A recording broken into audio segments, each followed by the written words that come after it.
Eventually going to switch over to digicams for filming reasons. By 1, I don't want my daily driver, my iPhone 14 Pro, filling up with storage. 2nd,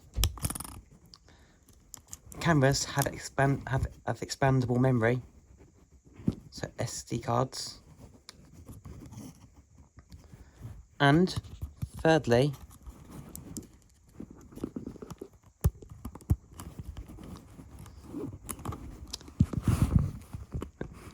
you can get batteries for them.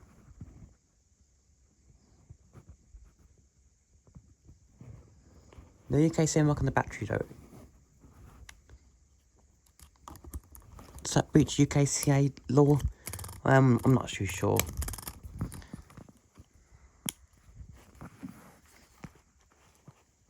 I don't play with the lens cover on this camera. I'm gonna do X50. That's how I broke it.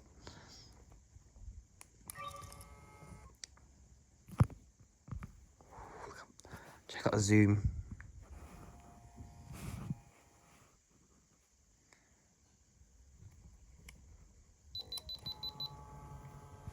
Oh, the camera's lens going back. It's that's the only thing I think should be improved on this camera. The battery life. You're still getting better quality image than the smartphone, but you also have to accept the fact that the battery life is not very good. But it's made in Japan, and that's only one con. The pros outweigh the negatives. This camera feels very robust. Apart from this little bit here, I think it's going to last a good long time. If I take care of this camera and treat it with the respect and dignity it deserves, it will last a very long time. And hopefully Canon won't end support for the batteries. Because if I don't like my Kodak X-Pro WPZ2 and I end up saying, you know what, this camera does not meet my needs, I'd like to go back to Fujifilm, well, I'm going to go onto Fujifilm support and I'm going to go and ask if they sell genuine batteries for the XP line of cameras. If not, I would have to retire the camera, unfortunately, permanently.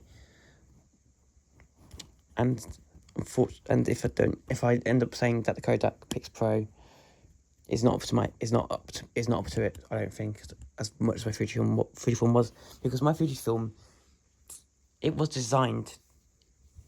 What I miss about my Fujifilm is it was designed to be so I'm just using this as an example. What I miss about my Fujifilm is the way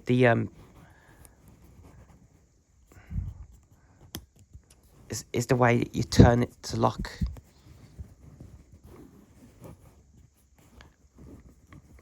And yeah.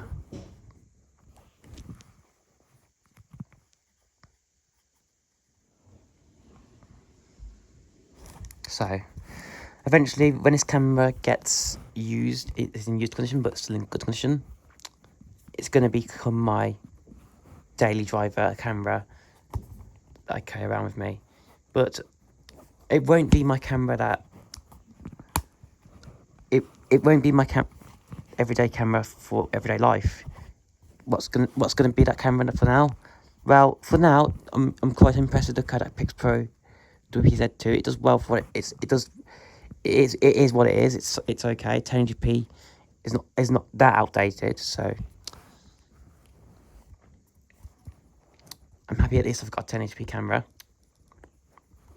And this camera has the pop-up flash, which my HX60 had. Push down.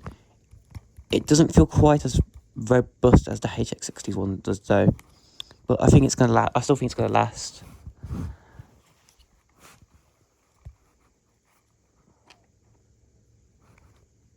Hopefully, I don't scratch the screen, and make sure I keep the screen clean on this, because, in my opinion, a touch screen is nice and all that, But for digicams, I prefer physical buttons and knobs. Film my camera. Filming my nice camera. Oh, sorry, I thought you said Dad. So yeah, these are some of the photos I've taken on it.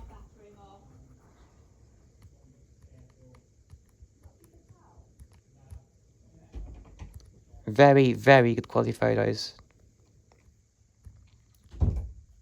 The colour is very, very nice on it, and far better than a smartphone.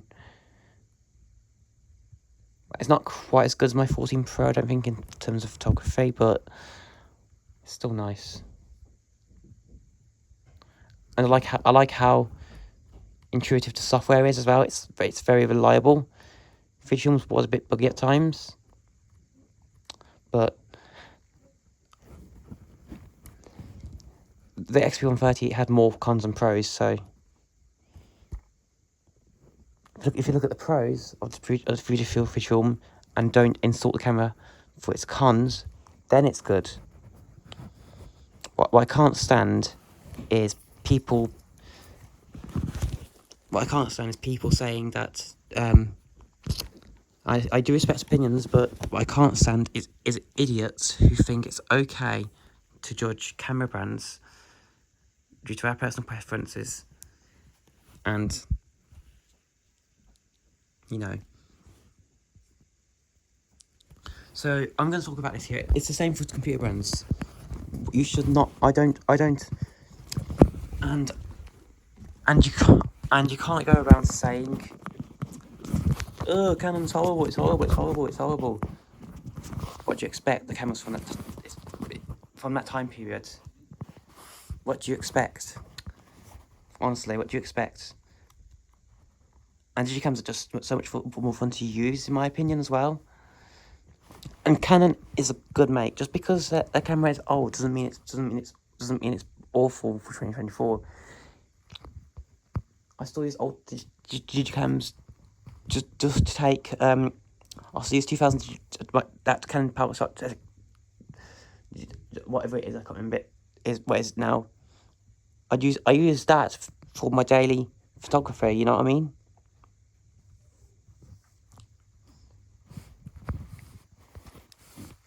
I would like to say that thing else eventually, once I have the confidence to do so, and I get better at looking after cameras.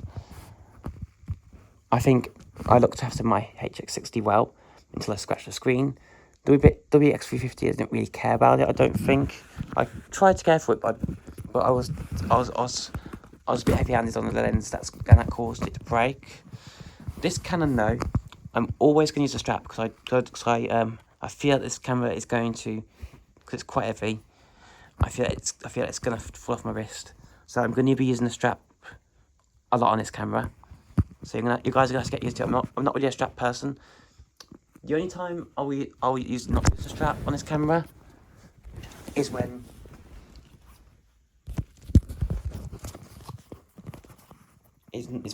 oh, hold on. Is when I've got the camera, I'm holding the camera like this. If I've got a good strong grip on the camera, then yes, I can see why. I also like the way this camera looks as well. It's just a good looking camera. It's what the G7X Mark III should have been. So, yeah. The only thing it should have in 2024 though, even though I don't mind this, 2018, and it has micro USB. But I'm not concerned about the port. I'm not concerned about the port, to be honest. It came out in 2018. What do you expect? So you guys can't be like going, "Oh, Canon sucks because it doesn't have USB-C. Why is Canon just? Why is Canon not up to their standards?" I'm not going to tolerate that. Canon makes very good cameras, and I think this is one of the best cameras I've ever owned. And what's not okay is people saying, well, Canon's trash. It's not. Canon is good. I really have been impressed with Canon's cameras, and for the time they came out, they are fantastic. And I think people don't realise that Canon are making the very high quality cameras. Sony's might still be my number one brand of camera, but Canon is the second one up, and I think this Canon camera has taken all the features that I loved about my HX60, apart from the external mic, but you don't need it on this camera. You don't need the external mic jack on that camera, because the mic, the stock microphones are already really good. It doesn't sound too tinny. It doesn't sound horrible. It doesn't have that issue that the G7X has, where it sounds like it sounds muffled. It sounds really good, and I think this is what the G7X Mark III should have been instead of what it was. Sure, USB-C would be nice, but to keep it with 2024. But I'm not concerned about the ports. USB-C has its advantages, but you can't go wrong with good old micro USB. And I'm not one for saying micro USB. This camera must have USB-C or it sucks. I think that just because my iPad Pro has USB-C, it's a device designed for pros. You don't need USB-C. You don't need USB-C for everyday life. I mean, sure, USB-C has its advantages, and it became the EU, and it's now a legal requirement on devices. Even laptops have USB-C, so I can actually charge my iPhone, my iPad Pro, using a Chromebook charger, and it's safe to do so. I'm not overvolting the iPad Pro. I'm not going to drain its battery doing so. USB-C is honestly one of the best, and it also has this protection. If you are fast enough to lick it, it won't shock you. And I think ever since I got this iPad Pro,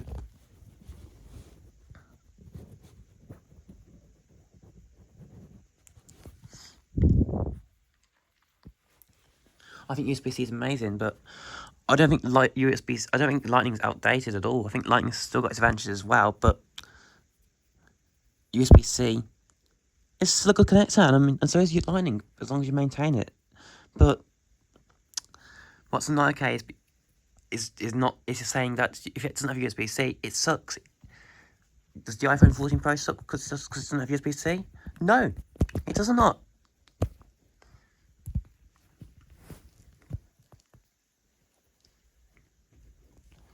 So why should I upgrade to an iPhone that has USB-C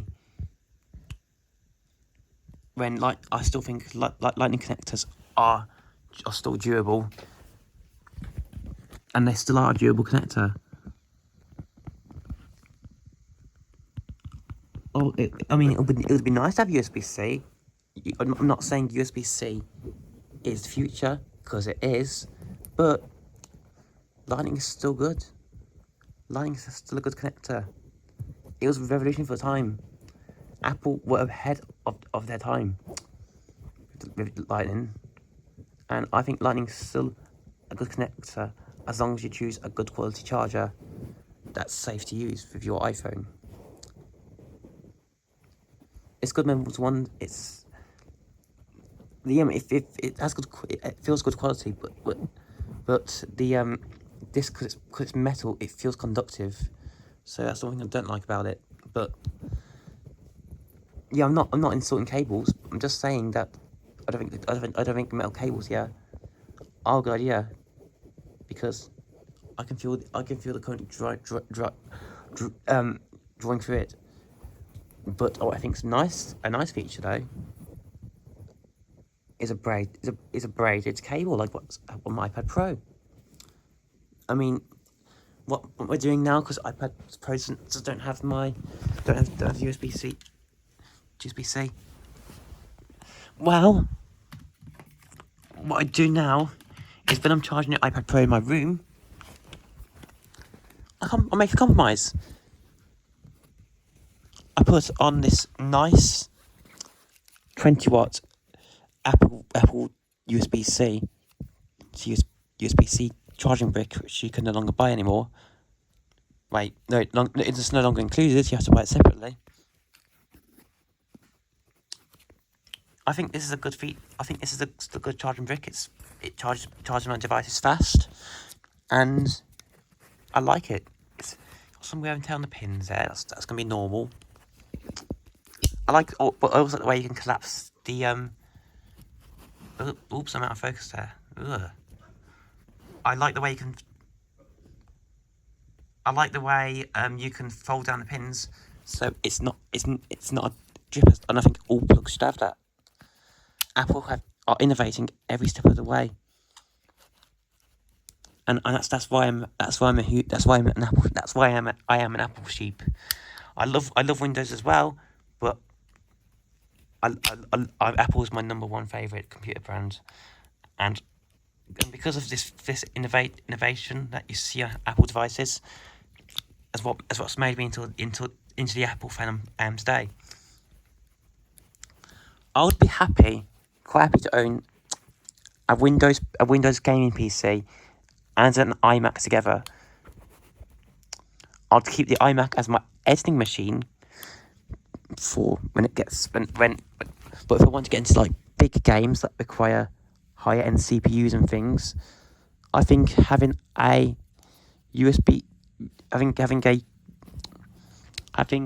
affordable budget gaming laptop would be a nice investment as well. You know, you can't go wrong, can you?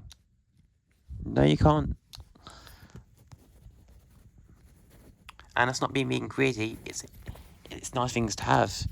It's not a want, it's a need. But my iMac 2020 is still perfectly usable, and people don't understand this. But this is it's hardware. It's actually no. I mean it's software, not hardware. So yeah.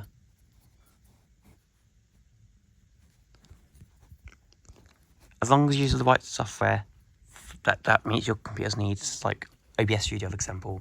OBS Studio, my iMac 2020 is not the biggest powerhouse of a computer, but OBS is designed to run safely and not damage your computer components.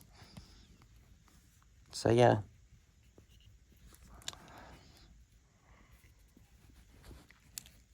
So I ain't damaging the CPU using OBS. Anyways.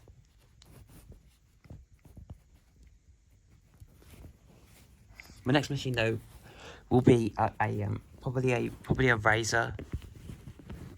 Probably a Razer game PC, but one of the budget ones. And it would have to have a mechanical keyboard for me to make me really like it. But if it has scissor key switches, I wouldn't be too bothered. So yeah. I'll just attach a USB-C keyboard. I'm sure they exist now. USB-C keyboards are going to hopefully become the norm. So yeah. Anyways, thanks for watching this video and peace.